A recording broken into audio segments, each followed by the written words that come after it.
Jesus, Cowboys. Holy crap. Yeah, the Niners, they're that good. The Eagles, they're undefeated. And, yeah, the Vikings can't win anything. Like, bro, I don't know what to say about that, but, like, Jesus. 50-yard attempt. Wilson lost the football. Rolling towards the sideline. Picked up by the Jets. It's Hall. And he goes. Here it is, untouched. He knocks the ball away. It's amazing. What a play by Quincy. But what's the scoop and score by Bryce Hall? In the biggest situations, you need your best players to make plays. Down. On 3rd and goal to the end zone, picked off. Oh, the deflection. Giants with their second takeaway. It's Pinnock. Jason Pinnock, 102 yards for the Giants' first touchdown in the first half. This season, it comes from their defense. God. I was making this video after it was proven that I was right when I said Dak Prescott was going to throw 2 interceptions. Had it.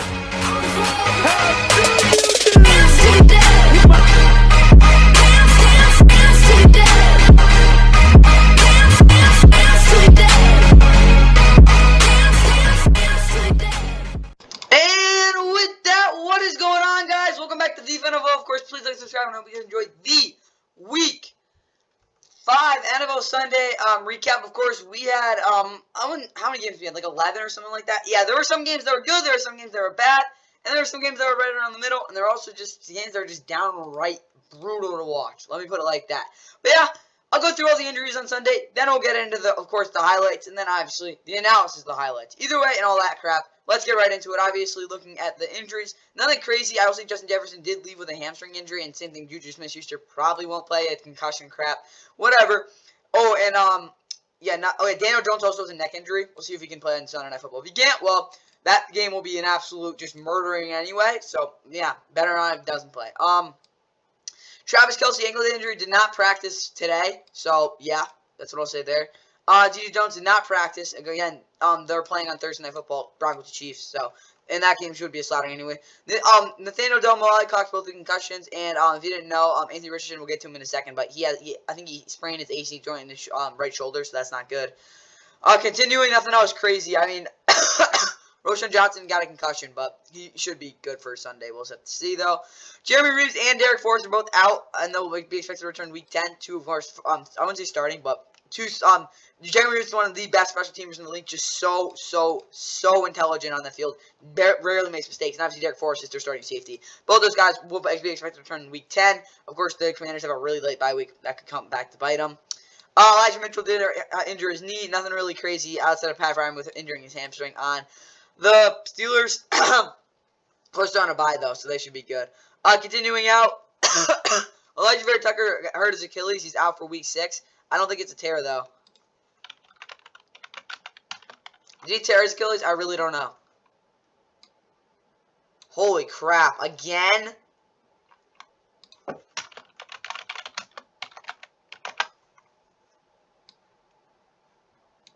What was his injury last year? Whoa. No, not versus Jets, versus Broncos. Again, he tore his Achilles, but I want to know what happened last year. Whatever. Okay, so he tore his Achilles this year. What happened to him last year? I don't know. He might have, I don't know. He was out, if you didn't know, he got injured Week 7 of last year, and again, this is Week 5 of this year. That really sucks, bro. Holy crap. That's really bad, Elijah. Continuing, Matt Judon, again, he'll be out Week 6. We'll see what he can come back for Week 15. I think that game was really bad. Brandon Faison basically busted his shin last year. I mean, not last year, but earlier in the year. I think he could be better to come back. Joe Nopum, again, he was out against the Eagles. See what happens there. Matt Dickerson and Nick Bolton are both injured. Coach Glavis will have to wait and see again. Anthony Richardson, shoulder AC joint, he injured it in Week 6. He's going to be out at the Jags, which is a good thing because they're going to get probably shut out. He'll play Week 7, which is, I guess, is good. Luke Tenuta off the tackle, but depth guy could be back later in the season. What is it called? Eric Stokes is expected to return Week 7, and CJ Goodwin, this DB, has a shoulder injury. And then other guys in the Cowboys as well. Kyler Gordon could be back. Doug Kramer, same thing. Daquan Jones has a pectoral injury. He's expected to return week 7. Matt Milano with that really bad leg injury in London. He's expected to return week 14. That's really just not great for them, but it's okay. Again, if he can just come back at all, that would be great. And yeah, nothing much more. Again, there's some couple major injuries. Again, it was really the Elijah. Emmanuel Mosley. He tore his what is called MCL last year, and he was recovering from it. And then first game back, he tore his ACL again. So he will not be playing in Tampa on Sunday. So. Jesus, Emmanuel Mosley and Elijah Vera-Tucker, those injuries suck. I hope that they can recover, though. Best of luck to them. That's all I got for the injury report. Again, it was a longer one, but there was a lot of crap that went on Sunday. So, with that, let's get right into the first game and out to London. Again, this game started earlier. Welcome to London. A beautiful day here. 74 degrees. Don't worry. We'll always do the conversion for you. 24 degrees Celsius. Lawrence. Over the middle. That's Christian Kirk taking it down to the Buffalo 32. Surveys the seam. The end zone. Touchdown. Zay Jones goes up to get it. Attempting this field goal from 44 yards away. He got it. Play fake. Allen has it. He's got it all to himself. It's a first down for Allen. 3 for 3 on third down. And then now a touchdown. Stephon Diggs. Lawrence. Hit. Balls out. And recovered. A.J. Epinesa doing it all. In his hands, and he used his shoulder nevertheless. Etienne around the end. Etienne in Bills territory. 17 from the 45. Balls over Lawrence's head. He does pick it up. And it's now loose. Ball still loose. And it's out of bounds. 10 from the 10, a play fake from Josh Allen. Who's open? That would be Stephon Diggs, who's open. Tries to escape and connect. The ball is loose again. Ball is loose, and the Bills get on it. 3rd and 15, Allen hangs in there, goes deep to Diggs. Jump ball. And Darius Williams. Etienne. The edge, and he walks it in.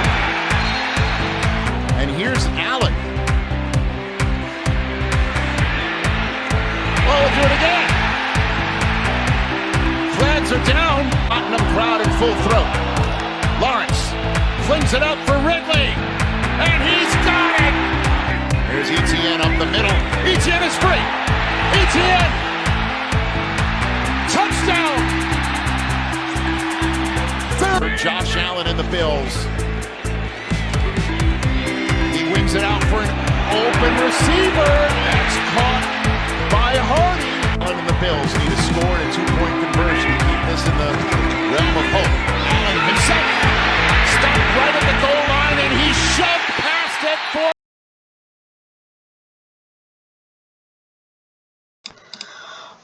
The Jags did indeed beat the Bills in London. Of course, they went 2-0 in London. I'm not actually super surprised by this. Again, the final score is a little misleading. But yeah, the Jags did win 25-20, and they are now 3-2, winning back-to-back games in London. Again, the Bills fell 2-3-2. Yeah, that was just a bad loss. Obviously, though, the Jags really have a really good shot to get up to 4-2. Of course, they're playing Indy next week, but yeah, that's obviously a big win for them. And also, again, they've just won games in London before. Really interesting experiment here. And yeah, they've really owned the Bills ever since that wild game. Of course, I think they won 10-3. Yeah, outside of the 24-21 loss, they lost again with Blake Bortles in 2018. They've actually won, again, back-to-back games against the Bills, and the Bills have probably, I wouldn't say much superior. Oh, 2021 was that they were definitely much superior, but they've definitely, much superior, but they definitely have showed up on defense. Bills, meanwhile, they fell to 3-2, but they got the Giants on Sunday night, so they should be good. Trevor Lawrence was really good, 25-37, 315 touchdown again. Little late in the red zone on some of those throws, but outside of that, he was really good again. Getting a couple fumbles, but I don't think it was the craziest thing. It was a little bit of a weird game. Travis Etienne Jr., not gonna lie, wasn't all that efficient, but he had one really the 35-yard game-stealing touchdown. Really step up his game, but yeah, he had a couple nice runs.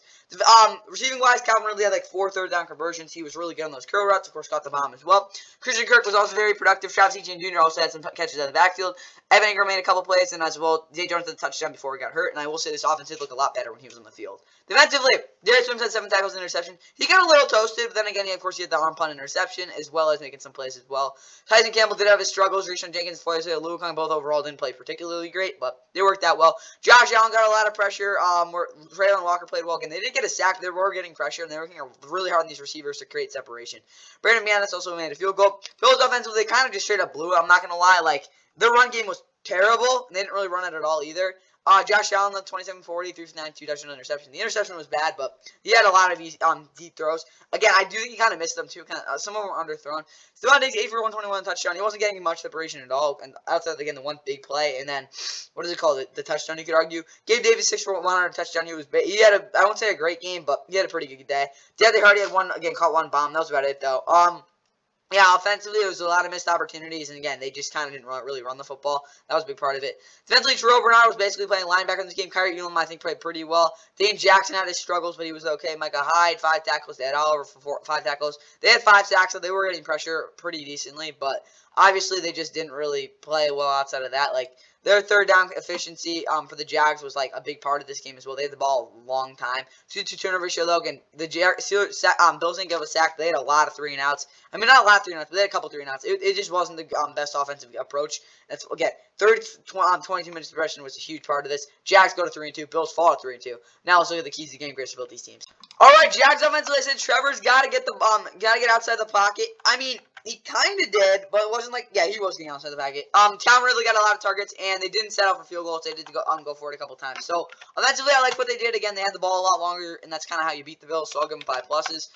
Defensively, again, they were actually pretty good up front overall, and they did, not under, but they gave exactly 20 points. They also played a pretty good game. I'll give them 3 plus. Honestly, I'll give them 4 pluses.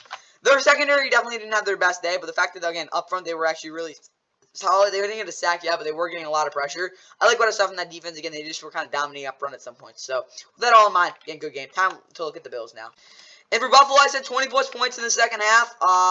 No. They didn't run the ball nearly enough. They didn't have the ball long enough. And yeah, Mitch Morse had a rough day. So offensively, I just don't think they really had the ball long. Again, they weren't really trying to have the ball long, which I think could hurt them in the long run. So for that reason, I'll have to give them like 4 minuses. But they did wake up late in the game. But when you only have 7 points going in the fourth quarter, something's wrong. Defensively, play less than intended zone. They actually did. And Trevor did have some struggles there. They were on the field a lot in the first half, like a lot. Second half, probably even more. Yeah, they couldn't really get off the field, and defensively, it was just kind of a failed performance, to be honest. Yeah, they kind of put up a stinker, but they did kind of keep them in the game with points as well. So, I'm going to be honest, defensively, they weren't terrible, but they could have had a better game. Now, let's look at a blowout. Saints and Patriots. Holy crap, this Patriots offense is just so bad. From Foxborough, Massachusetts, CBS Sports presents the National Football League. Today, it's the New Orleans Saints and the New England Patriots. And beneath the 30-yard line, Jones up, hit by Granderson, intercepted on the ricochet. That's Matthew for 6. It's a pick 6. With wind to contend with from 48. It's Wong, 51, and he misses wide left. Just rushing 4. 6 in the secondary, 3rd and 11. Here goes Carr. Nice catch downfield, Thomas. Kamara in, slicing for 6. Third in motion. Nice chip block by the running back. Miller, who gets the pass. Has the block, gets the pass. Got a block downfield from Thomas. If you're not getting it hit, that doesn't re-injure. Second goal, Carr to the end zone. Touchdown. What the heck? Fumble. Cameron Jordan vacuums it in. Defenders compared to receivers. Rookie Blake Groupie will nail a 54-yard field goal. But they also know there's a long way to go in this season. 3rd and 8, Ramchak a block. Was that picked off? Duggar thinks he scooped it up. First and 10 from the 10 with the fake and a block by Stevenson in time to throw. Bobble deflected, and Warner, the linebacker, will vacuum in another turnover.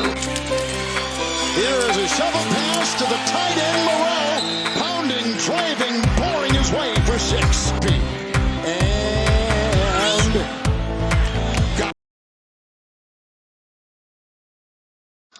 All right, yeah, the Saints bounced back big time and snapped that pesky 2-game losing streak by going into New England and serving them up their worst loss since I think 2016 maybe. I think this was it. Yeah, no.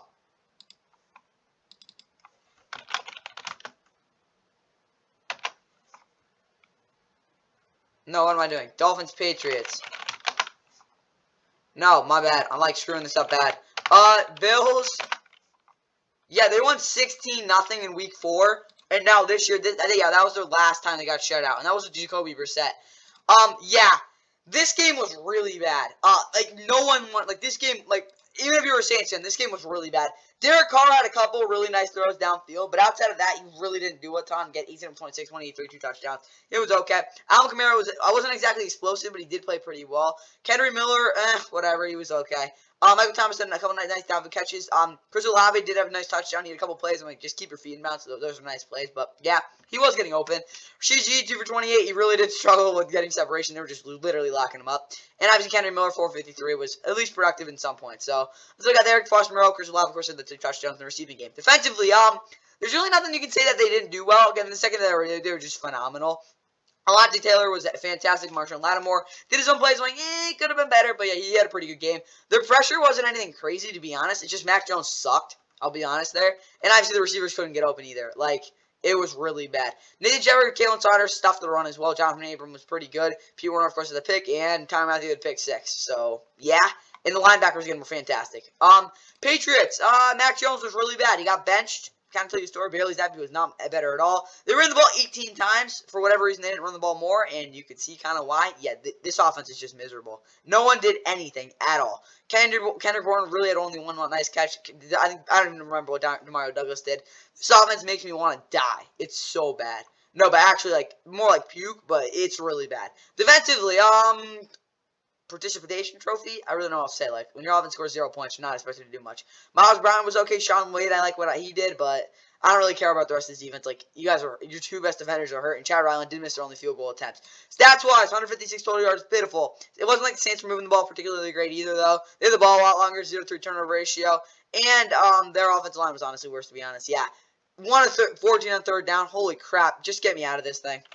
All right, Saints offensively said run the ball 15 plus times in the first quarter. I think they might have actually done that. They ran the ball a lot in the fourth quarter. Derek Carr, he was hitting a lot of those handbreakers, and Alvin Kamara did get some nice touches out of the backfield and on sweeps. So, honestly, offensively, I think they did a decent job. 2 pluses. They weren't anything crazy. They did, again, got a lot of gifts, but they were decent.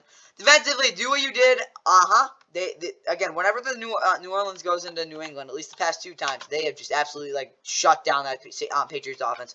For that reason, I will give them 9 pluses. There really wasn't anything bad they did. Maybe like 1 or 2 plays, but pretty close to having a perfect game. Time for the Patriots.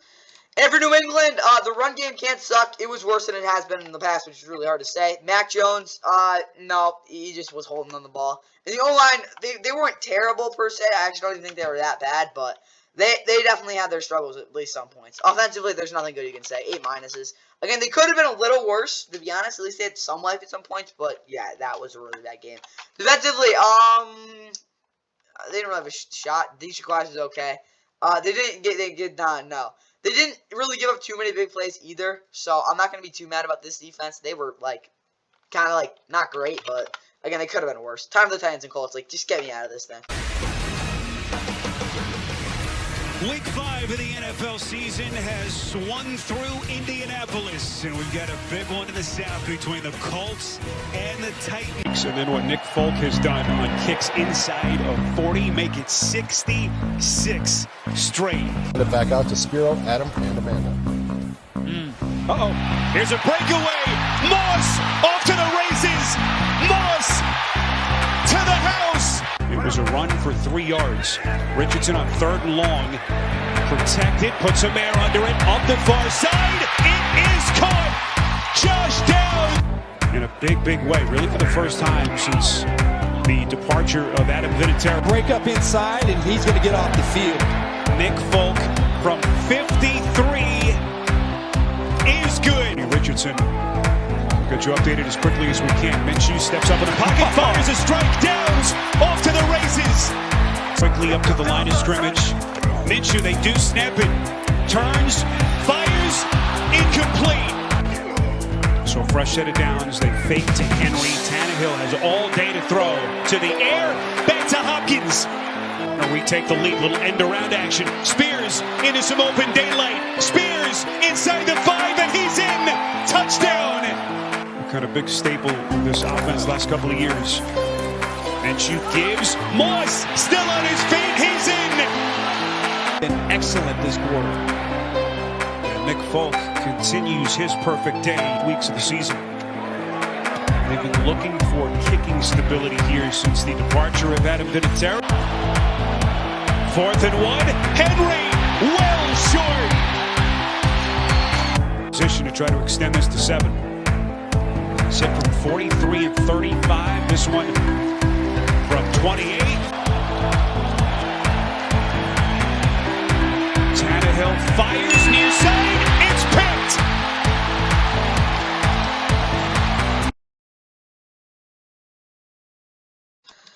Yeah, the Colts keep BSing their ways to win as they figured out a way to knock off the Titans 23-16. As wait, did they beat them back in 2018? No, they beat them in Week 17. Yeah, they. Oh god, that was bad. Yeah, the Colts win in Indy versus the Titans for the first time since 2018. They played, I wouldn't say a great game, but for what their defense was asked to do, they were really good.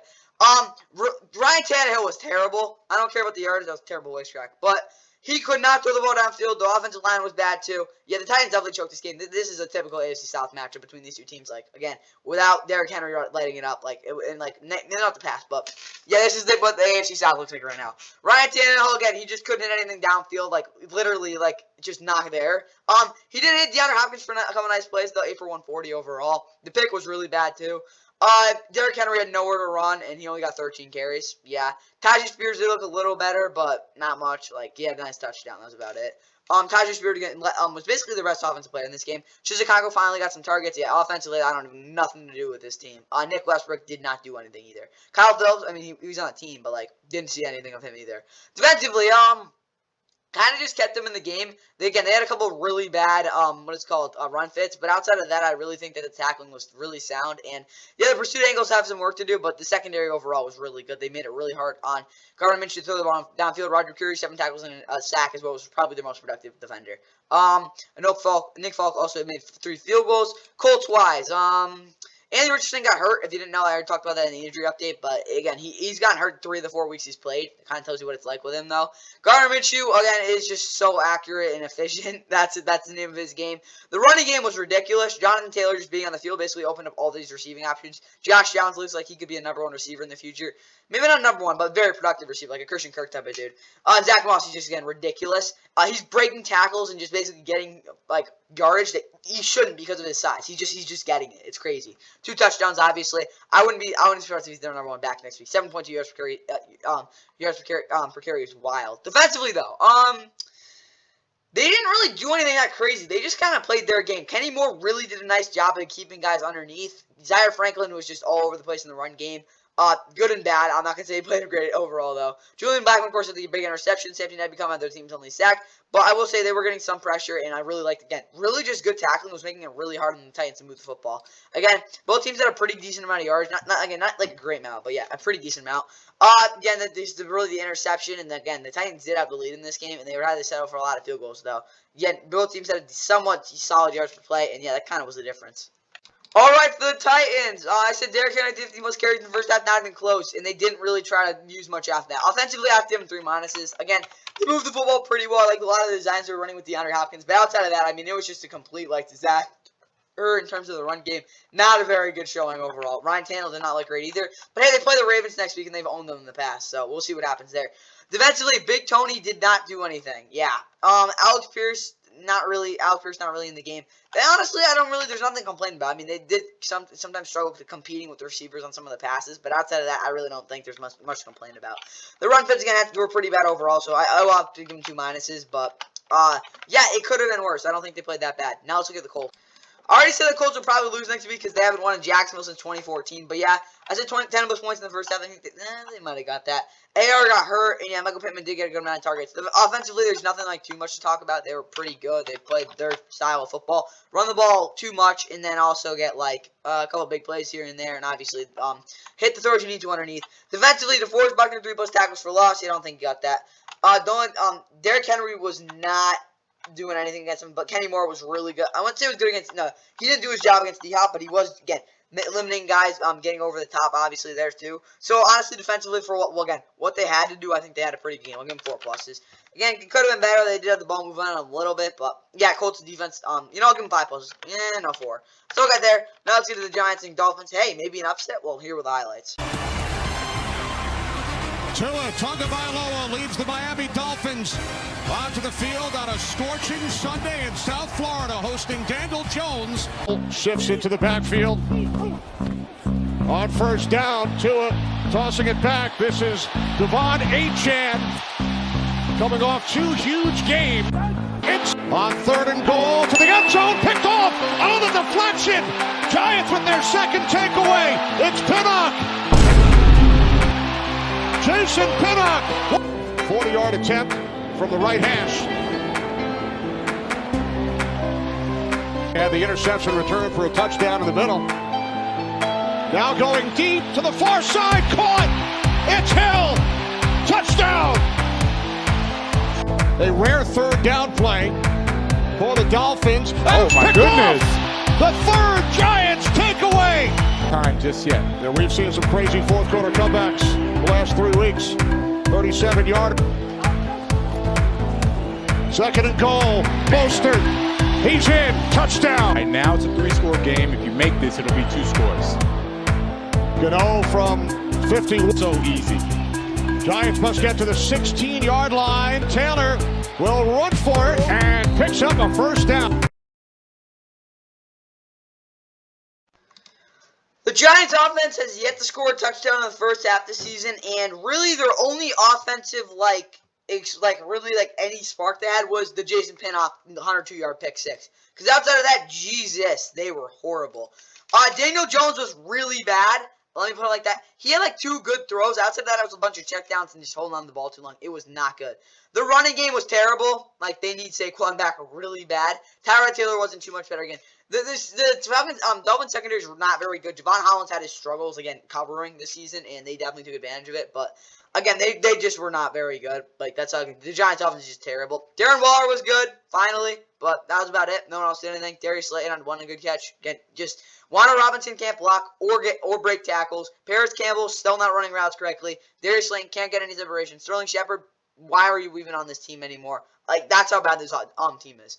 Defensively, though, they got burned a lot. That's what I'll say. At least they made some turnovers. So, if you're going to play aggressive, at least play aggressive. That's how I'll put it. They weren't being passive aggressive at all. They were going at it, and they definitely paid for it. But, yeah, Xavier McKinney, honestly, was really good.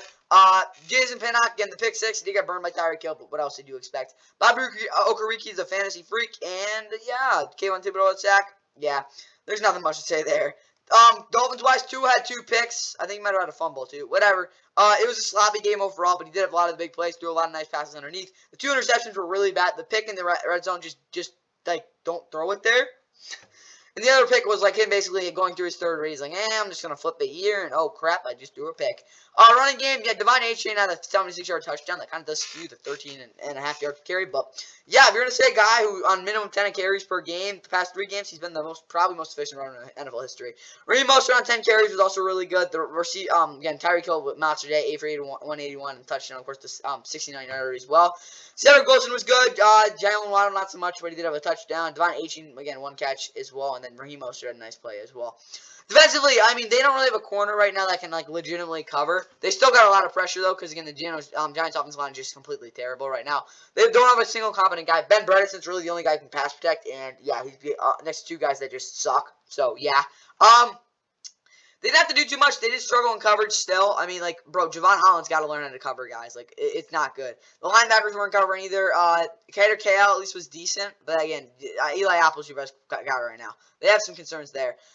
Team stats-wise, again, the Dolphins had 524 yards. They had now, through 5 weeks, had the best offense, at least in terms of yardage in NFL history. They did have 3 turnovers, though. You got to keep that in mind, too. And the Giants did have the ball a ton of this game because of how many big plays they gave up. So, yeah, the Giants, they were somewhat competitive for at least part of this game, but you just saw, they could not get anything going once they got inside the, 30-yard line. It was not good. And, of course, now the Giants going to 1-4. Don't be surprised if they're going to 1-5. I'd be shocked if they don't because they're playing on Sunday night in Buffalo next week. Daniel Jones was not responding to the pressure. Second inch, he was making some throws, so there was some progress at least, but that was about it. Darren Waller got targets. The O-line, no, they just suck. It's not good. They did move the ball at least a little bit, though. That's what I will say. But, yeah, 9 points will never get it done. And, again, just no. 6 minuses. Defensively, they did get big plays. Tua did run around a little, and they did force a couple turnovers. So, again, from what I expected, I can't really say they played well by any means, but they did keep their offense in the game for part of it. So, I will give them 2 minuses. Now, let's look at the Dolphins. And, the Dolphins are playing the Panthers next week. They should be fine, but still. Steady Eddie with the A-chain. Yeah, they did give him touches. I will say Jalen Waddle and Tyreek Hill definitely got them on targets. Again, they did everything I asked them to, but then again, they did turn over the football, so there is stuff to be desired. I'll give them 3 pluses. I really don't think they played their best game by any means. I'd say they played like their maybe B- game. That was not a great game by the Dolphins offensively, but they figured it out. Their run game, they were much superior to that Giants defense. That's kind of what happened. Defensively, bounce back up front, kind of. Maybe most Aggo was really good. Jalen Phillips didn't really play. Xavier Howard wasn't much better, and they did actually not miss as many tackles. So defensively, for again what I asked, again they kind of were actually pretty good, even though again there's still some frustrating things. I'll give them a plus. Again, I don't think they played that well at all, but like they could have been worse, I guess. Time for the Texans Falcons Game. This game was really entertaining, at least in some form. Play today. Bijan Robinson has been so good for Atlanta on the ground, and C.J. Stroud on the other side has been sensational for Houston. Texans starting kicker. And inside the upright. A pretty good start here for Desmond Ridder. He's going to keep this. He's got the edge, and he's got the Falcons touchdown. A 7-yard run. Fairbairn hit from 38 earlier, trying to make it a 1-point game here. From 43. Stroud looking for 10 yards. And he throws it low and scooped off the turf by Tank Dell. 3 in the lead. And they do just that. And they'll go back to him.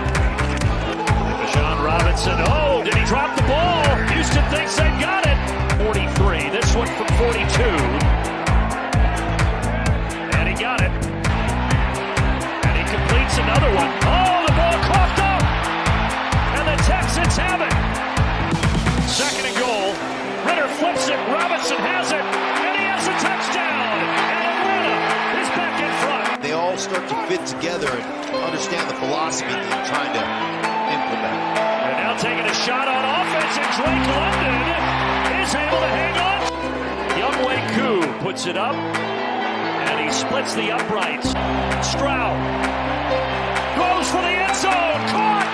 Touchdown. C.J. Stroud able to find Dalton Schultz. Kick. And Koo got it. And Atlanta wins it. Yeah, the Falcons walk it off with I wouldn't say surprising, but I'd say a good win against the Texans. Obviously, offensively, they had a big bounce-back week overall. Desmond Ridder looked 1,000 times better than last week. Again, did cause him some throws, but it was okay in the end. Texans obviously fought to 2-3, a frustrating loss, but they didn't play a terrible game by any means. C.J. Stroud continues to impress. I will say, though, he did take a lot of throws, and I'm like, just make that throw, bro. Again, some of his receivers weren't getting open either, though. Like, Nico Collins did struggle big time. Dalton Schultz, though, 7 for 65, touchdown. Robert Woods is also okay, even though, yeah, only 3 for 30, but you'll see why. They continue to struggle to actually get a run game going. I said last week they were decent, but, like, they still weren't that great. CJ still hasn't thrown a pick yet. 5 games in, I guess that's good. 186 pass attempts in, that's the NFL record. Defensively, Jalen Petrie, 7 tackles. He looked good. Henry 202, 6 tackles. Their run defense wasn't really actually that bad. I just think that, again, like, they kind of just had some plays. I'm like, you don't really have a guy to cover those guys, which just shows the talent deficit on this defense overall, though. Steven Nelson and Jimmy Ward, they were both pretty good. Will Anderson had a couple of pressures, but, yeah, they just simply couldn't always win up front. I think that was a big difference. This, I'll be honest, this Atlanta offensive line came into their full form, and they also had to settle for a lot of field goals. Again, Desmond had a lot of time to throw. Again, he did pass up on something like, just try to make that throw. But overall, he did his job. The run game wasn't efficient at all. Tyler Algier did struggle a lot. But I will say this, though. They did have some holes. I just think, again, the tackling for the Texans was actually pretty good. Kiddo Hodge, Desmond also ran for a touchdown. Kyle Pitts finally had a really good game. It's first time in a long time, except for 87. Also was actually pretty good in the run game, too.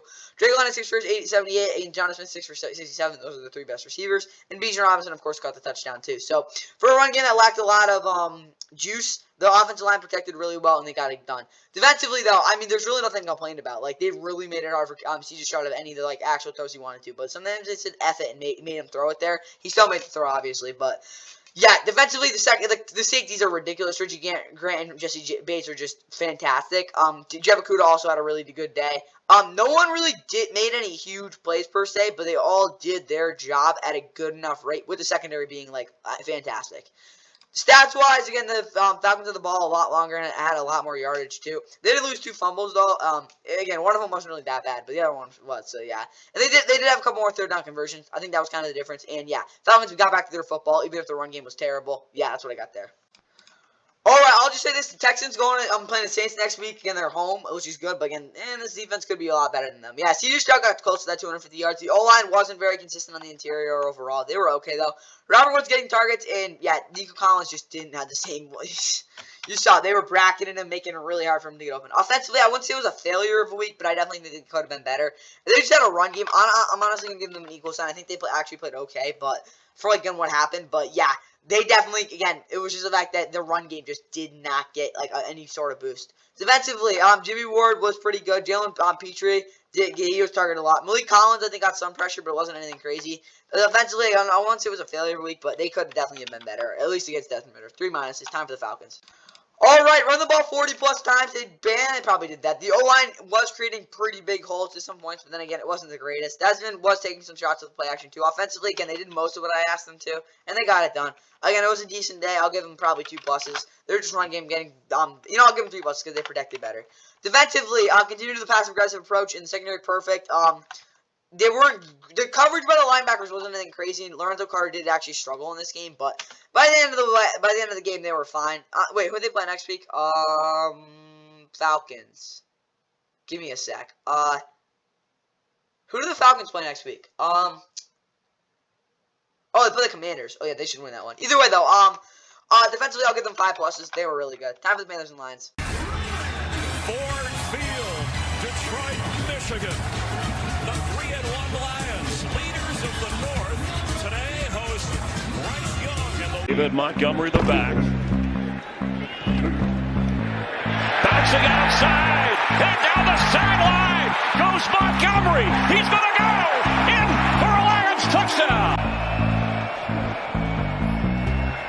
Young, ball's out. Hutchinson has it, and he's to the 20-yard team.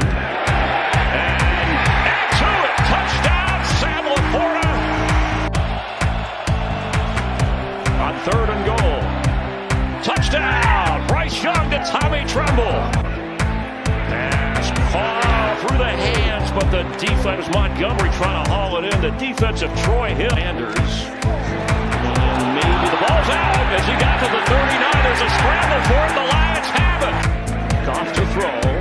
High end zone is the catch. Inbounds it is. Josh Reynolds for the Lions touchdown. Over to the backfield. Intercepted. Taken away at the 40-yard line by Jerry Jacobs. Jacobs has played well. Emmanuel Mosley got some playing time before bringing him through. Back to Jared Goff. Wide open. He's going to take it into the end zone. And that's a Lions touchdown.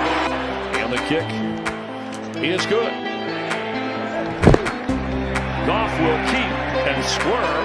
And nothing yet. The body weight of the sacker was on top of the quarterback. On 1st down, end zone, touchdown, DJ Chark. Points, and the defense couldn't hold up. Reynolds into the end zone. Craig Reynolds with a touchdown for goal. Thielen has it. Did he get across? Touchdown, Panthers. What a grab and And the Lions take care of business to move to 4-1. Of course, they've got, who are they playing next week? Give me a sec. Again, this will take a minute. Oh, yeah, they're playing the Bucs next week. They got a big showdown against the Bucs next week. Going into that one. Again, they take care of business with a big offensive showdown. Scored 3 touchdowns on the ground and 3 touchdowns in the air for a 42-24 win over the Panthers, who are probably the worst team in the league. First of all, 0-5. And they are going to probably lose another one going into Miami next week. Looking at the stats, Bryce Young at least threw the ball, which is good, I guess. Adam Thielen was fantastic, 11 for 107 and a touchdown. The running game was crap. Again, they let Bryce throw. That's all I'll put it. Their offensive line can't really block too much, at least in terms of penetration. They were standing some blocks at least. Again, Bryce Young did throw 3 touchdowns. A couple of them were in garbage time, but whatever. Jonathan Mingo was pretty productive. DJ Chark, of course, got that 1 touchdown over the middle. Ian Thomas had 1 nice catch and run, and Tommy Tremble also got a touchdown. But it was not a great game offensively, like, again, sustainability-wise. Defensively, Sam Franklin Jr. got cooked, but he did make some tackles in the run game. C.J. Henderson and Brian Burns will let sacks, but I don't mean there's nothing really good to say about this defense. They had a day out there. Whether it was good or bad, you can just basically look at the stats. Jared Goff 20-28, 236 scores, 3 touchdowns. Some of them were very much easier than others, but yeah, Jared Goff was pretty good. Again, the run game, Dave Montgomery didn't really have this good as yards carry. The 43-yard touchdown did put a lot on that.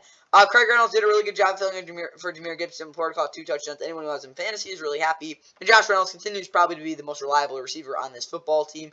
Jameson Williams, not really any bombs, but he did, I guess, a decent job. Alex Anzalone, Will Harris were both pretty productive in terms of tackles, at least. I didn't really care what they did on the field, though. Kirby Joseph was pretty good. Again, he did have some plays where he did bluff coverage a little bit too much. And, yeah, what is called Bryce Young did actually hit him over the middle there. Jerry Jacobs continues just to basically be, like, the most turnover machine, basically a turnover machine. He's awesome. 4 tackles and an interception. Aiden Hutchinson forced the one-handed pick, the sack, and 3 tackles. And just basically being the best player on the Lions defense. Stats-wise, yeah. Again, a lot of these numbers are garbage time for the Panthers, but I will say this, the Lions at least took advantage of those turnovers. 3 for the Panthers, and as well, again, neither team, like, really was that fantastic up front. Like, both teams can get some decent pressure, but Lions took advantage of their opportunities, and yeah, the Panthers they're now 0-5. Okay, I can't really blame the Panthers offensively. Again, Adam Thielen didn't get too many down the targets, and Miles Sanders didn't really get too many carries, but Bryce did throw the ball at least 35 times, and for that reason, I'm at least going to give him a decent grade. Like, I like what I saw. Again, they did have their struggles there, but I'm going to be honest, I'll probably give them, I don't know, 2 minuses. I like what I saw. Defensively, blitz the C-gap against the run.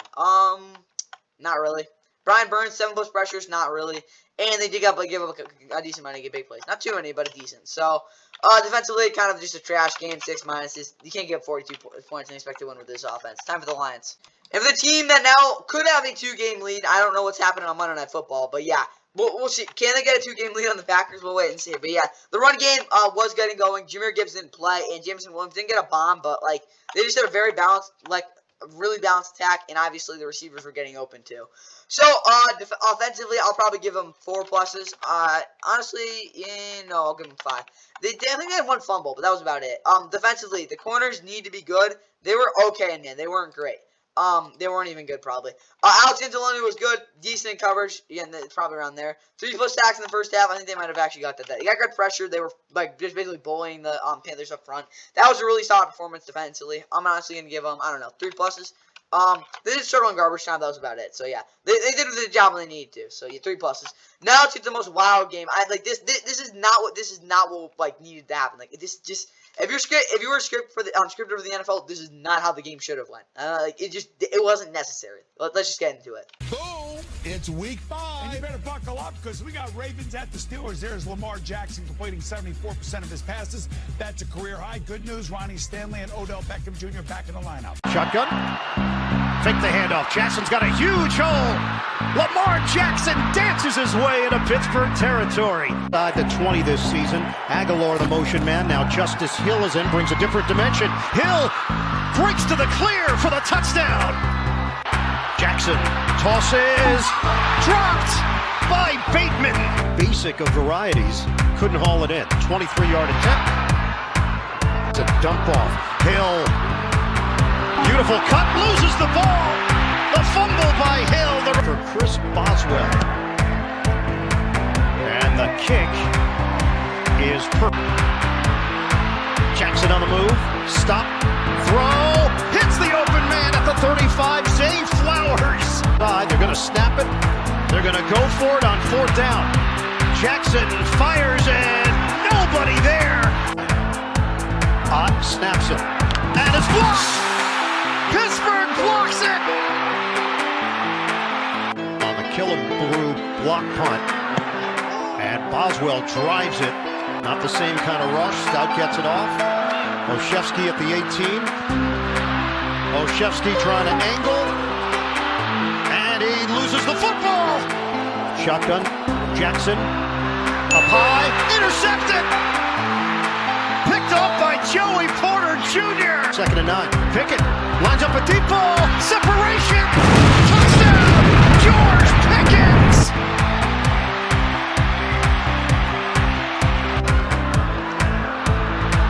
Pickett couldn't complete.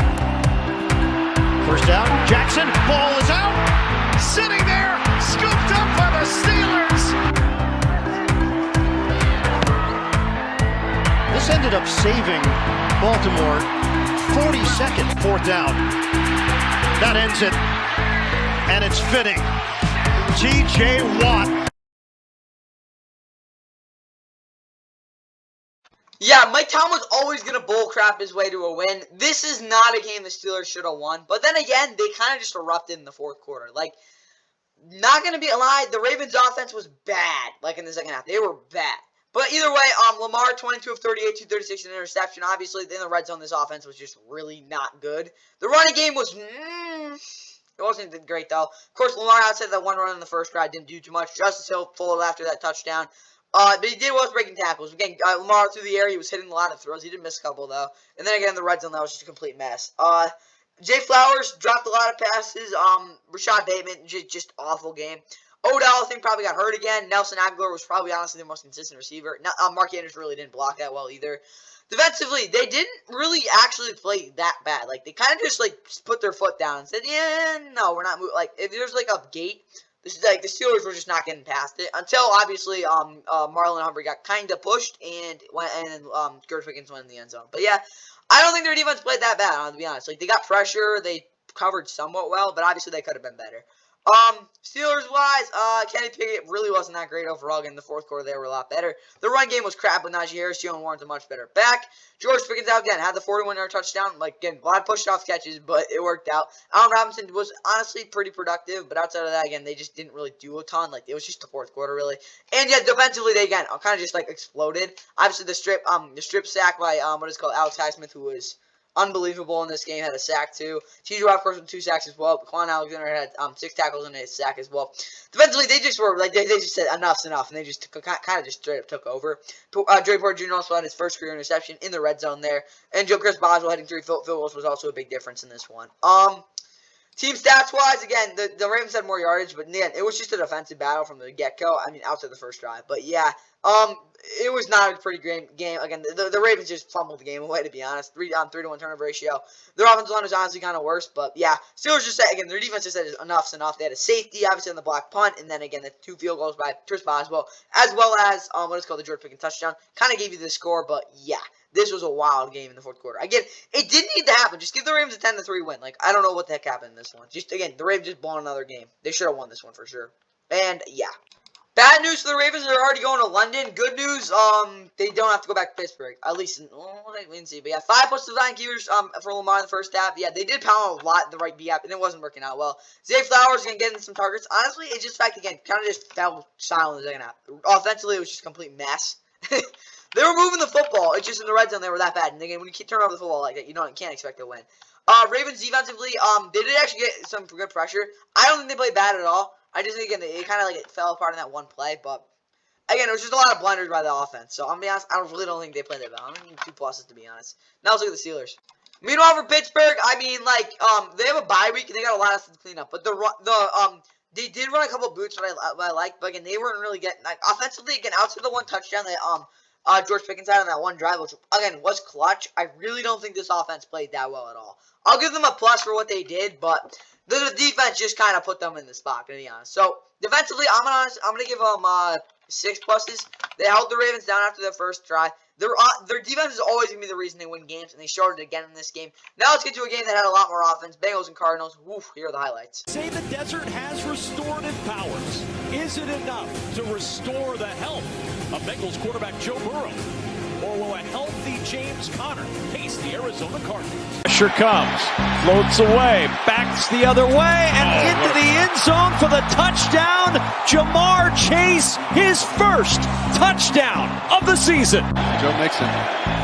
Burrow, backside pressure, in trouble. Able to break free initially, hopping around, and then is driven to the turf at the 22. To take a sack because you got the field goal back. Evan McPherson from 40, 9 from the 25. Bengals rush 5, Dobbs floating, and he's got a man out there, drops it in to Hollywood Brown. 6 points for Brown. It's Connor, spins away from contact and has some room to roam. Connor with his biggest run of the day by 4, breaks the tackle at the 25, upended. Dobbs to the air, to the end zone, caught, Zach Ertz, touchdown. Top of the screen. 4th down and goal. Mixon again to the goal line. Is he in? 2nd down and a throw. Intercepted. Picked off by Cam Taylor-Britt. And Cam Taylor-Britt takes it to the house. On 1st down. Burrow with time.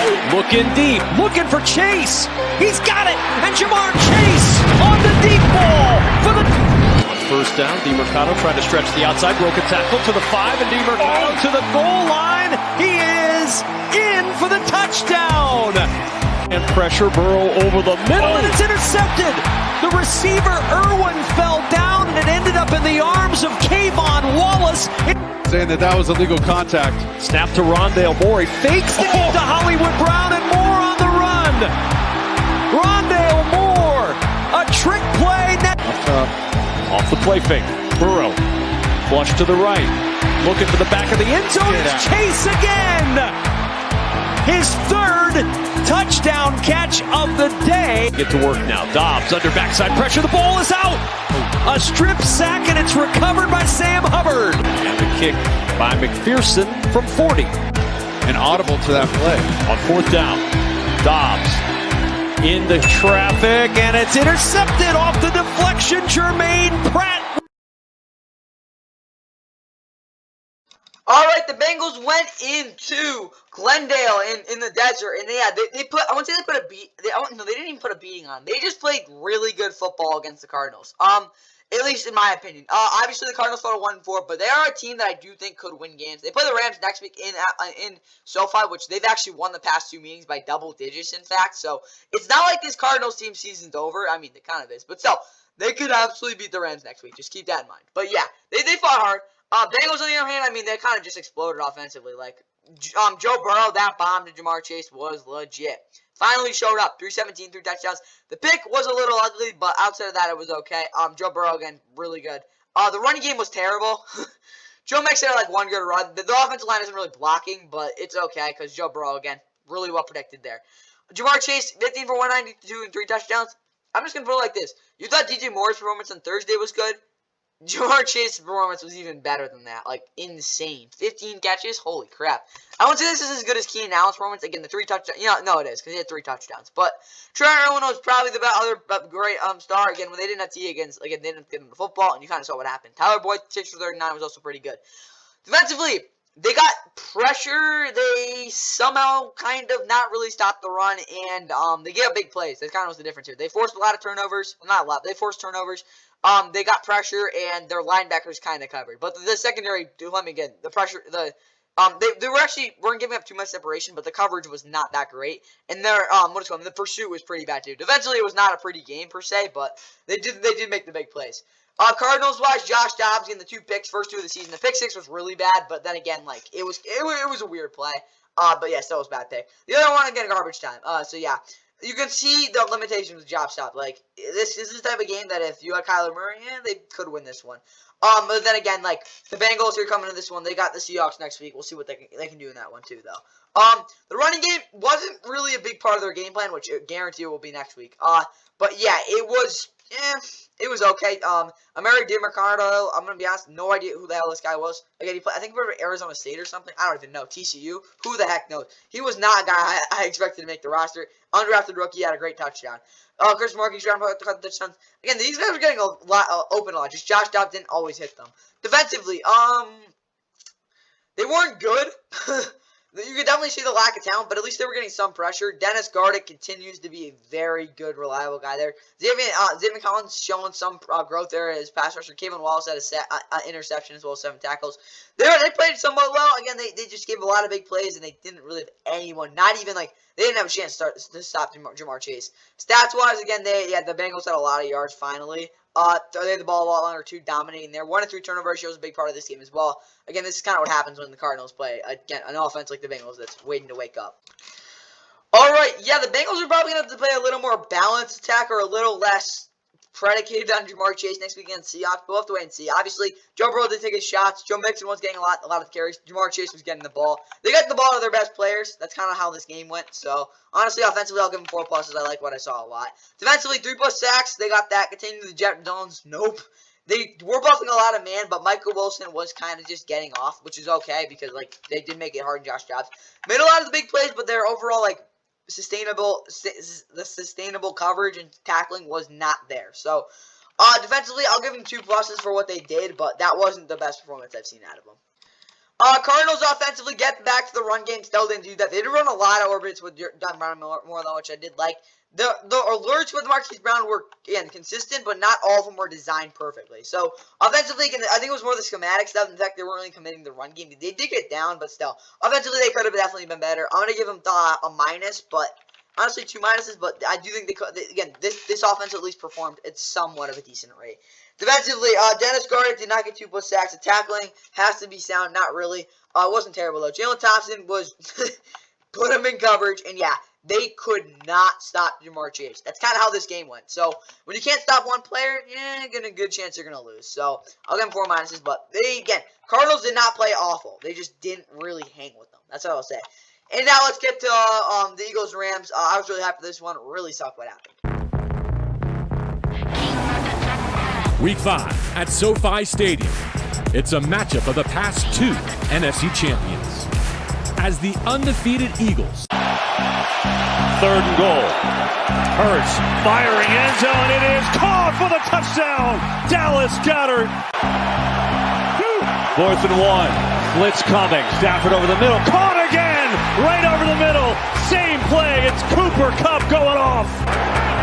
End zone. Caught for the touchdown. 2-2 Atwell.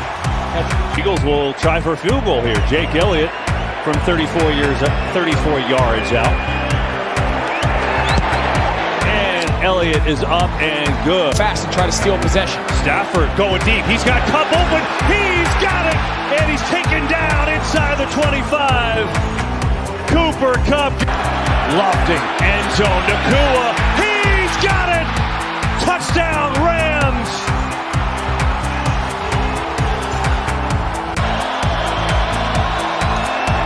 Blitz coming. Hurts. A.J. Brown, one-handed catch. Beats his man. Field goal range. Brown. Hurts straight ahead. Surging forward. No signal yet. Touchdown. It worked again. Pressure. Hurts going for Goddard. He's got it. Dallas Goedert on his feet. Surging down to the 30. Hurts going for A.J. Brown. It is short. It is intercepted. Akello Witherspoon on the underthrown ball. Settling for 3. These are wins for this LA Rams defense. 26-yard attempt for Jake Elliott. And the kick is up and good. Looking deep. Floating it for Kupp. Incomplete. Here's Hurts all day. Loaded up. Going deep. A.J. Brown has got it. And a big one down to the 40. 26 yards out. And he's perfect. Blitz coming. Stafford is smashed. Another sack by Reddick, and the Eagles take over.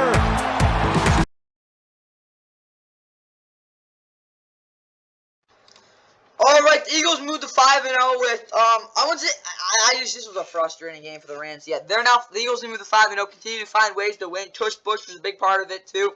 Rams, of course, fall to 2-3, but they got the Cardinals next week, which probably doesn't mean much because they lost them again the last 2 times there.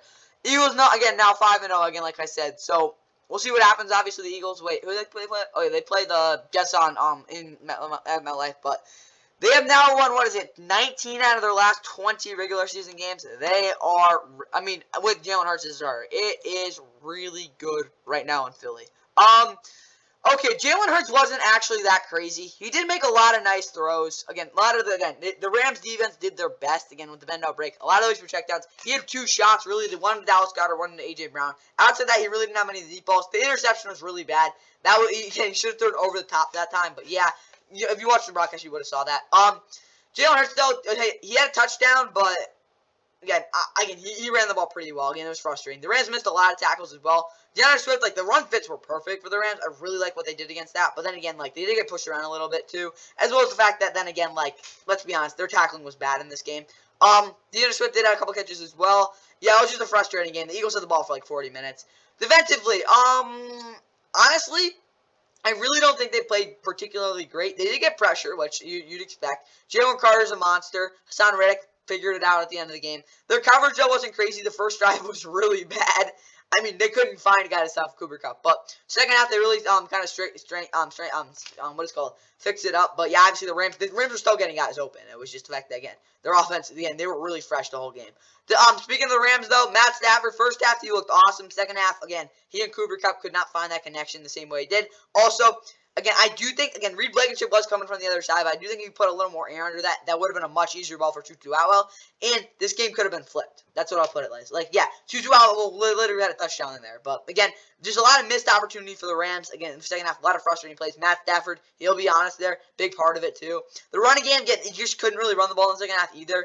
Again, I think they could have ran the ball a lot more, but again, I don't think they need another running back. That's all I'll put it. Offensively, again, they need another running back. That's what I'll put it. And Matt Stafford, he'll say it's on him, and he's not wrong. He did some big throws in that second half. Yeah, again, the Rams are just missing talent. That's kind of what it comes down to.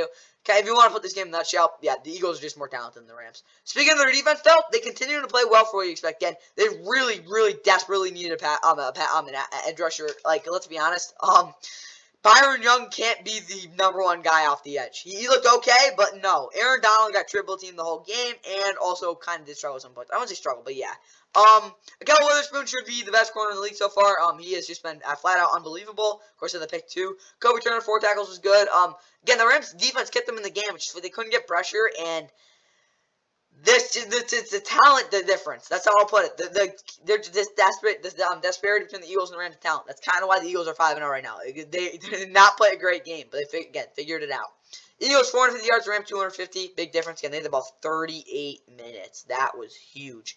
And yeah, the Rams offensive line I wouldn't say they're bad, but they definitely had their moments at least. So again, the Eagles 13 of 18 on third down too. This was a brutal game for the Rams. But, again, this was kind of, honestly a decent game for them because, they hung in there and they at least kept it to a somewhat – they didn't get blown out. That's how I'll put it. But Eagles offensively, Jalen Hurts, 5+ runs in the first half. Yep, he did run in the red zone. Tested the corners in the man-to-man situations with the double moves. They did once, but again, Devontae Smith really did again, I haven't talked about Devontae Smith yet, but he really didn't get the ball at all. The O-line, they were able to feast that because Aaron Donald got neutralized. Offensively, I'll give them 3 pluses. Again, it wasn't a great game by any means. They figured out a way to win, and they at least were efficient, so I'll give them that. Defensively, they did blitz a lot. Puka was good, but not great. Again, the Rams offensively really missed a lot of opportunities in this game, and they also added a lot of nice stuff too. Defensively, I'll give them a plus. So they did hold the Rams to a lot of 3-and-outs in that second half, but yeah, the Eagles offense kind of gave them a big rest, to be honest there. Now let's look at the Rams. Matt Stafford, he'll be there. Yeah, I'll say it was his fault in the second half. That's kind of what I got to say. The run game was not there. Again, they just didn't run the ball at all in the second half. They didn't have the ball either, so that's kind of what I got. And then Tutu Atwell, again, he had one nice shot, but that was about it. So, offensively, again, it was just a complete mess in the second half. I'm going to be honest, I'll have to give them, let's say 4 minuses, but they'll be there next week. There's potential. Defensively, they were actually pretty good. They just were on the ball on the field too long. They did their game plan. They just could not get off the field on third down. And when that happens, especially when you got an offense that's going up against a really fresh defense, it's really hard for that to, complimentary football to really work out. So, I'm going to be honest, defensively, it was a rough day, again, for them. Obviously, they played well enough to win, honestly, but again, they just couldn't get off the field on third down. 2 minuses, Jets and Broncos. Then this game was a circus. In Denver, as the New York Jets travel to town to take on the Denver Broncos. And Mims from the 25, and he cannot escape, and he loses the football. Scooped up by the Jets. A 30-yard attempt for Zerline. And his kick is good, and Bryce Hall covering Cortland Sutton here, but it's a run to McLaughlin who breaks free. Down the sideline, great speed, and McLaughlin juggles it, catches it, there he goes! McLaughlin, touchdown! And he does his bullfighting dance. Drive at the 6-yard line. Wilson from his own end zone in trouble, throws it away, and that could be a safety. The flag comes out. Russell Wilson to the air, sets up the screen, and this is Pirine with room to run. Samaje Pirine down to the Jets. This from 23 yards away.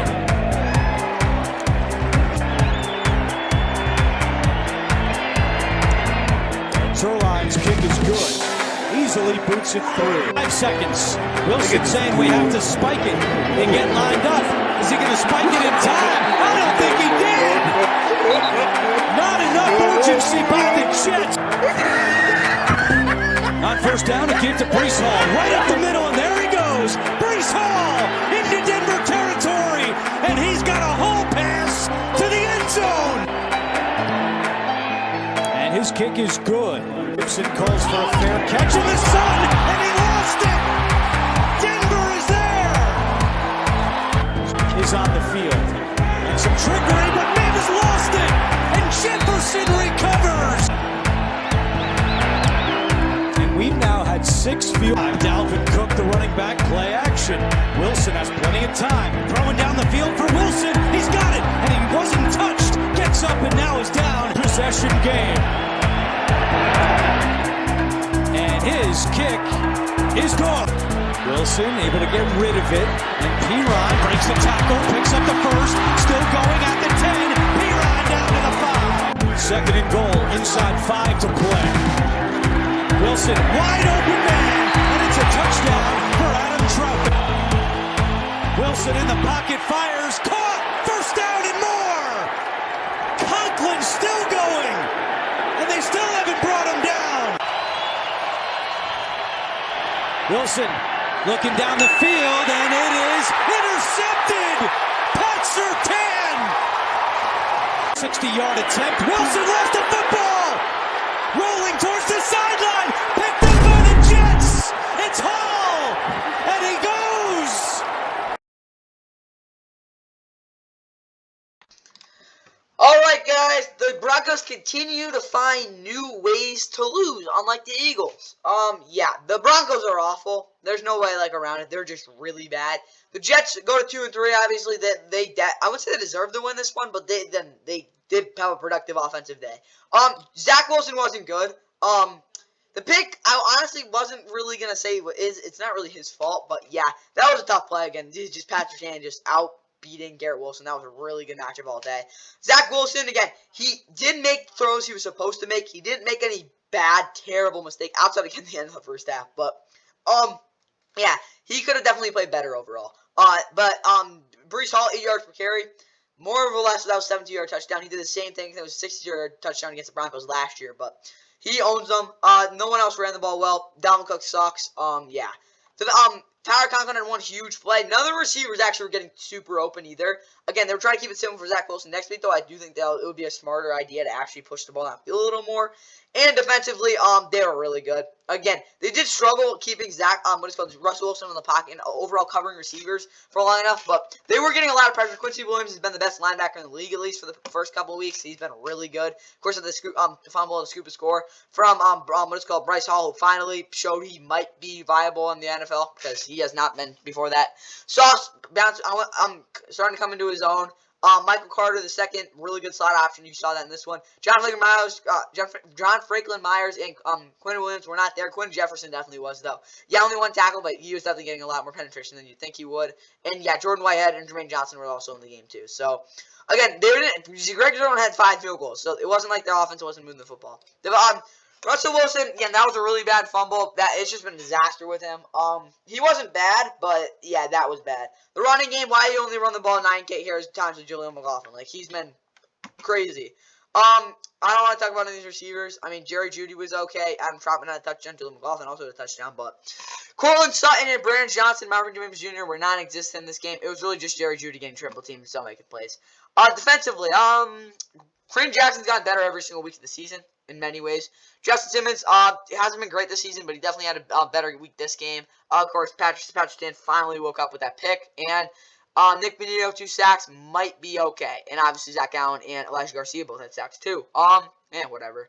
Stats-wise, yeah, the Jets had 407 total yards. Not going to be honest with that. That's crazy. 2 to 3 turnover ratio, though, against 3 fumbles is just inexcusable. Neither offensive line played well at all. Again, this was an ugly game, but yeah. The Jets, 407 yards and 31 points. If you're the Broncos, what the hell? If the Jets offensively, again, they will be playing the Eagles next week. They're going to play a much better game. Zach Wilson's going to have to play out of his mind. Zach Wilson was not really, again, they just kind of were running short crap. It was okay because they did figure it out, but yeah, it wasn't great. Bryce Hall was running all over the Broncos, and they did have 20-plus points. Offensively, it was definitely a frustrating game, but with how the run game looked, I'll give them 3 pluses. Jets defense, make Russ do the circus crap. He did. Sauce Gardner was really good. Obviously, Quentin Williams didn't do anything. So, offensively, it was kind of a mixed effort, but they did force 3 fumbles and didn't get the game-winning scoop and score. So, with all that in mind, I will probably give them a plus, but they're going to play better next week. You know, I'll give them 2 pluses. The Jets did not play their best football, but 407 total yards and just a good overall performance, again, by their offense. Kind of figured it out, again, with the clinching scoop and score by their defense. Alright, yeah, the Broncos are going to have to play much more conservatively next week, again, of course, on Thursday night against the Chiefs and Arrowhead. Drew McLaughlin was good. Jerry Jeudy did get a couple targets downfield. Marvin Mims Jr. was bad. Offensively, it was just a really frustrating game, to be honest. They didn't move the ball, at least, but I'm going to be honest, it's going to get 4 minuses. You can't blow the game like that, Russ. Defensively, Kareem Jackson was actually pretty good. Justin Simmons, again, wasn't too great. Patrick did not suck, though, so, again, they weren't great. But, they actually weren't even that good at all. But, yeah, I don't know. Do I give this defense? Their run fits were pretty bad, though. So, I'm be honest, I'll probably give them 3 minuses. But they could, again, with how they held them, again, it's been worse. Again, they were probably better than they were, honestly, last week, too. But, yeah, rough week for the Broncos, but I do think they're getting better. Now let's get the Chiefs and Vikings. Typical win for the Chiefs, guys. Like, it's every single week. Continues the NFL on CBS, the national doubleheader game. The world champions, Kansas City at 3-1, taking on the Minnesota Vikings. 1 up, 3 down. A completion to Oliver, who's considered a blocking tight end, but he fumbles the ball and the script continues. They have been a disaster in the first quarter. First and goal. It's going to go to Pacheco. Stopped at first. Second effort, he's in for the touchdown. To Ryan Wright. And right there, sailing through, Vikings looking for Ross, who just came in. What a catch. And he was talking about 8 yards. Butker. And Harrison Butker now 9 for 9. I'll tell my kids. 29 yards, Joseph. And that kick is good. He had right instead. Oh, fake! There's to the up back. They're going to have the first down. It's looking for him. In zone. And it's caught by Addison. Jordan Addison, the rookie from Southern Cal. 40. And Butker, dead center. It's up here, Jim. You got to get this ball out. Here comes Hunter. There's Mahomes. And Mahomes' pass is caught. Oh, what a catch by Watson. It's Rice for the touchdown. Rashee Rice. Mahomes, wide open. Kelsey comes off the x-ray table. Boy, they are coming. Cousins just lofts it up in the air. And interference call is on the way against Snead. Cousins rolling out. He's not going to get a chance. Dano ends it.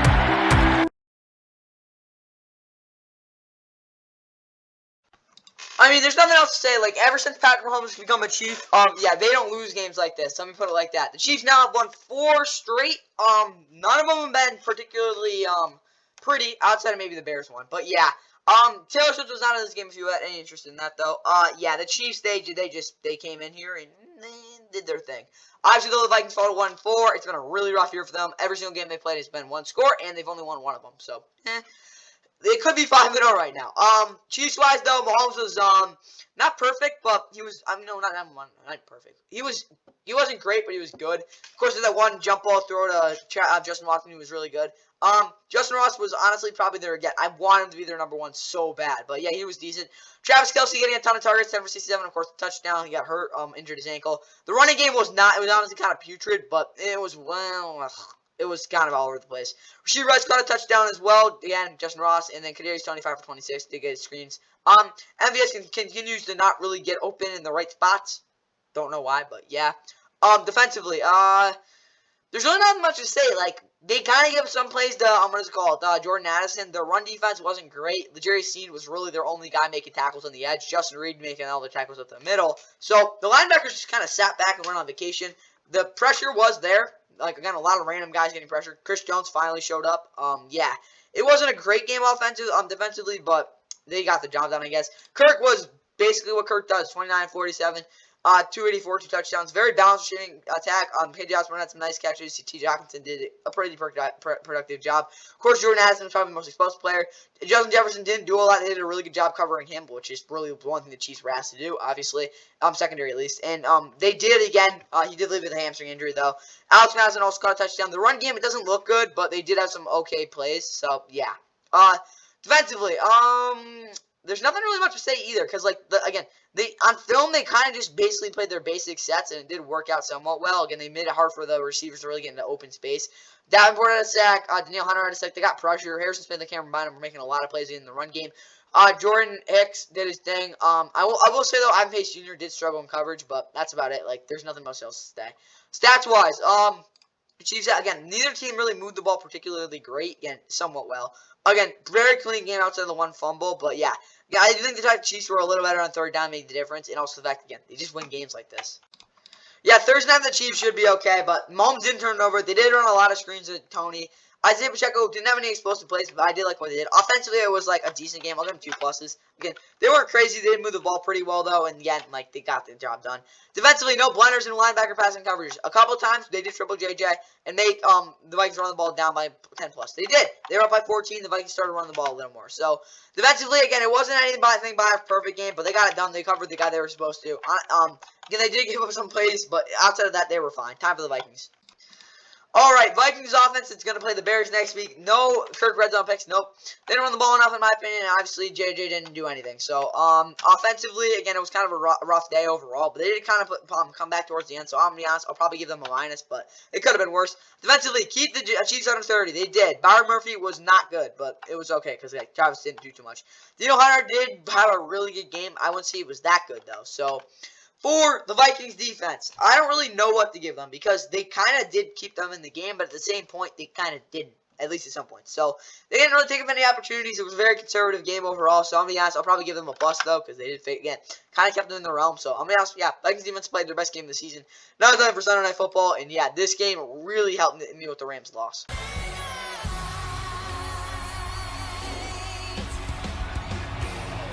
Sparkling Sunday in Northern California's Bay Area and 45 miles south of... From the 19, 5 of the Panthers from Purdy, who escapes and fires end zone. Touchdown, Kittle! They have that, and Pollard, good job by Pollard to find some space. Lost the football, was inbounds.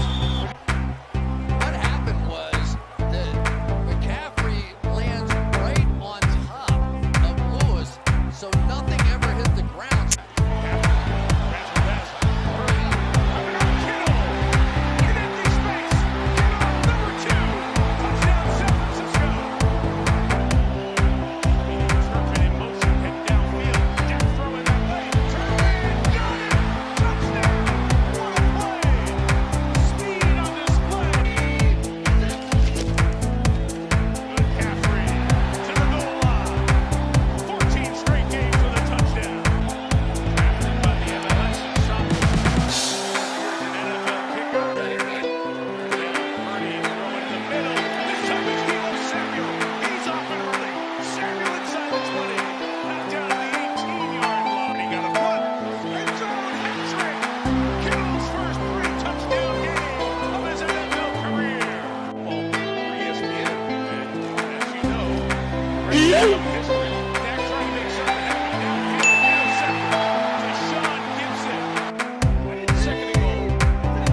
Yeah, this feels good. Of course, I hate the 49ers. I'm a Rams fan. This sucks. Let me get it. Like, 49ers are 5-0. That's not good for the Rams. But there's nothing better than the Cowboys. Oh, you can beat the Niners. Airport for ready. You're going to be so good in this game. And they get their absolute butts sent right up there. That was just an absolute murdering. Awful. Like, blood everywhere. That's how bad this game was. Like, the Cowboys, holy crap. That was so bad. Dak threw 3 picks. He was awful. Outside of one throw out of Brandon Cooks, I really didn't think he'd do too much. Again, it was a nice touchdown to Kevontae Turpin, but it was really bad. The run game was terrible. The Niners just absolutely dominated the Cowboys. Let's put it like that. Like, this game was just, again, murdering. Defensively, they couldn't stop crap. I don't care what you say. You could be a Cowboys. No, we're so good. No, you guys sucked. Literally, we're terrible. There's nothing good you could say about your defense in this game. Didn't have one nice play the whole game. You had that game for 1 punt. It was really bad. 49ers wise, yeah, I think it was 1 punt. You know, it was for yeah. No, did you? Yeah, you never mind. 4 punts, but whatever. It was still the same thing. Brock Purdy was amazing. Yeah, he was. 17-24, 2 4 touchdowns. 3 of them on 3 catches. George Kittle had 3 touchdowns. Kyle Juszczyk also had a touchdown. Christian McCaffrey also had a pretty, not very efficient game, but of course he had a touchdown. Jordan Mason had some really nice runs as well. Tyron Davis-Price came in after. Still can't break a tackle, but whatever. Yeah, offensively it was a really good day. Debo had a lot of touches. I like what I saw from this offense. Defensively, they got pressure. They stopped the run. Dak sucked. Their secondary was amazing. Nothing to complain about. Stats-wise, again, the guy this is all the red. That's what I'll put it as. They had the ball a lot longer, 2-4 to 1 turnover ratio. Yeah, Cowboys suck it. All right, for this Cowboys offense, there's really nothing they did well outside of a couple drives. But yeah, Tony Pollard did not do anything. Dak was running around on 2nd and long. CeeDee Lamb just literally did nothing. Like, just could not get open. Offensively, there's probably about nothing they did right, but at least they scored. So that's what I'll say. Defensively, don't get cooked by CMC. Not really, but they kind of did. They didn't get the... maybe they did. Whatever. LVE was on George Kittle, then he got hurt. So, defensively, yeah, outside of the short fields that they gave up, I actually don't think they were the worst thing I saw, but they couldn't really stop the Niners at all. So, I got to give them 7 minuses. I'm honestly going to give them 5 minuses. The 49ers are just that much better than the Cowboys at this point. That's how I'll put it. Time for the Niners. And wrapping up the NFL Week 5 Sunday recap, looking at the team that is the best in the league. Yeah, the Brock Purdy was good. Yeah, I'm not brand naive, but probably taking that soon. Oh, is it an I? I really don't know. And Deebo Samuel, again, I don't think he got 15 touches, but it was pretty close. Offensively, there's really nothing they didn't do well. Again, they had some drives where I'm like, yeah, maybe could have made a throw there and there. But, yeah, they were pretty great outside of that. 7 pluses. They just lit up the best defense in the league. And some people's eyes for whatever reason. Niners, Fred Warner did have an interception. They did, I don't know if they give under 20 points. They did keep CeeDee Lamb well under 110 yards. So, for that reason, defensively, there's really nothing to complain about. I'll give them 5 pluses. I'll give them 6 pluses. Honestly, 7. Niners are now 5-0. Eagles are also 5-0. I'll be honest, if these 2 teams can stay undefeated going into Week 13, that might be the best matchup I've ever seen. Because I don't remember the last time there was a team with double-digit wins both undefeated. I don't think that's ever happened. Cowboys, obviously, I think they're playing they're playing the Chargers on Monday night. That should be a good one. Niners, on the other hand, they got the Browns. That might be a national game. I think it's on Fox at 1 o'clock again against the Browns. So, who knows? That game can get wild. Either way, I'll get the Monday Night Football recap for you guys tomorrow. Please like and subscribe. Hope you guys enjoyed. See ya. Gabriel. Panthers touchdown! Nick Anderson!